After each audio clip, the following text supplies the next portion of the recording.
E aí pessoal, resolver mais um exercício aqui do Halliday.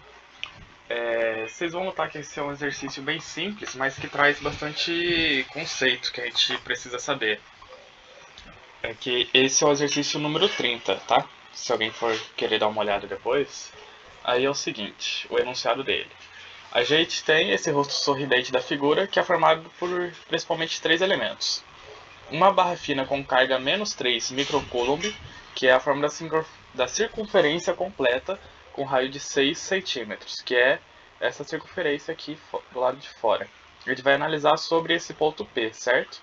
Então o raio é dado desse ponto P até encostar aqui. O segundo é uma barra fina com carga de 2 microcoulomb e a forma de um arco de circunferência com 4 centímetros de raio, certo? Então essa distância até o ponto são 4 centímetros. Com o primeiro elemento que submete um ângulo de 90 graus. Mas tudo que ele quer dizer aqui que é essa barra fina aqui com um raio de 4 centímetros, que é o que a gente precisa saber. E terceiro, um dipolo elétrico cujo momento dipolar é perpendicular a um diâmetro de circunferência e cujo módulo é 1,28 vezes 10 a menos 21 coulomb. Ele está falando do módulo do momento dipolar. Só que o dipolo a gente sabe que a gente tem cargas positivas para um lado e negativa para outro, certo? Que é o que ele é por isso que ele exemplificou em duas partículas diferentes. Agora, o potencial de um dipolo ele é dado de uma forma diferente, mas a gente pode encarar aqui como sendo duas partículas de carga Q, uma positiva e outra negativa, certo? Quando a gente faz a soma somente dessas duas partículas sobre o meu ponto P, vou chamar esse ponto aqui de P. Eu não exemplifiquei aqui, mas vai ser isso. Esse é o ponto P. Eu tenho duas partículas que estão a uma distância espelhada. Se aqui é x, essa distância aqui é menos x, certo? E a, a carga deles, o sinal da carga é oposto, porque eu estou trabalhando com dipolo.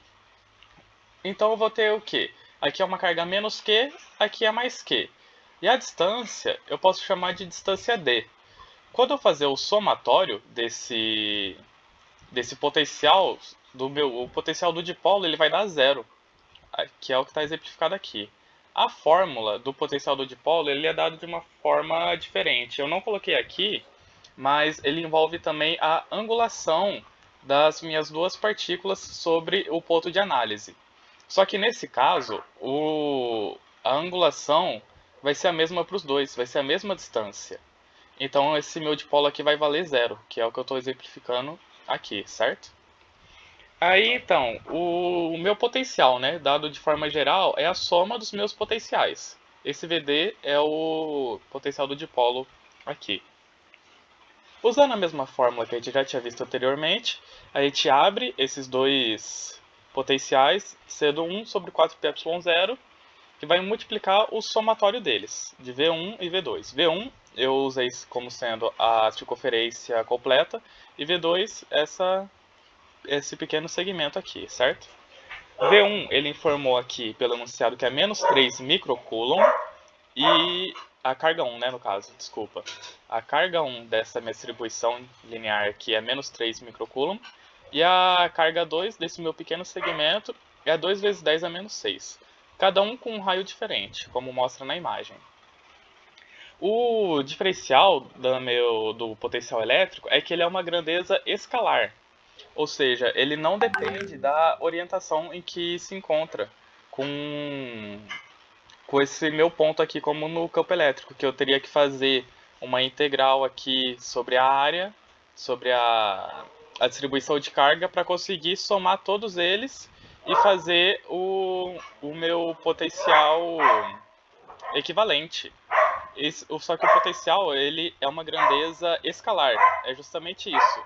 Ele é somente em número, ele não tem direção. Ou seja, eu tenho esse pequeno segmento aqui, mas não me interessa a angulação dele com relação ao meu ponto de estudo. Eu só tenho que saber a distância dessa linha de distribuição até o meu ponto de estudo. Que no caso do esse meu esse meu pequeno pedaço, né, sem ser a circunferência completa, a distância dele é 4. E a distância, o raio do meu ponto até a circunferência completa é 6. Ou seja, eu não tenho que calcular para diversos pontos aí fazer a integral, porque o potencial ele é uma grandeza escalar, ele não depende de orientação, ele só depende da distância. Independente se está em x ou y, eu só preciso saber da distância da minha carga até o meu ponto de estudo. Então, fazendo isso, eu coloquei aqui a fórmula aberta, né, que já é o somatório deles, eu já quis colocar direto aqui. Aí eu substituo valores. Nesse caso em específico, ele vai acabar dando zero, por causa da diferença de carga e da distância entre eles. Vocês podem fazer na calculadora e vocês vão chegar a esse mesmo resultado aqui. Aí isso daqui vai dar zero. Só que esse exercício traz essas características do potencial, né? Que ele é uma grandeza escalar, ou seja, mesmo se você tiver uma linha de distribuição, você não precisa integrar sobre ela toda, sobre esse ângulo que ela faz. Você só precisa saber da distância que a sua carga, a sua linha de distribuição está até o seu ponto de estudo. Esse daqui é um exercício que é mais para você enxergar isso mesmo, porque o resultado dele vai dar zero. Mas ele vai dar zero aqui, você sabendo que você só precisa ter o raio. É somente essa distância aqui, você não vai precisar integrar como nos outros casos, que seria o campo elétrico, fazer toda essa linha de distribuição, né? Somar todos eles e achar uma direção. Que é justamente isso, o potencial é uma grandeza escalar, diferente da força e do campo elétrico, que são grandezas vetoriais, ok? Eu posso até trazer mais um exercício com uma exemplificação mais numérica para realmente fazer algum tipo de cálculo, mas esses dois exercícios que eu trouxe, eles retratam mais algumas características, né, do meu potencial. Eu posso fazer depois algum exercício mais numérico com algumas resoluções. Se vocês quiserem, vocês podem me pedir depois, certo? Aí isso daqui é mais um exercício sobre o potencial elétrico.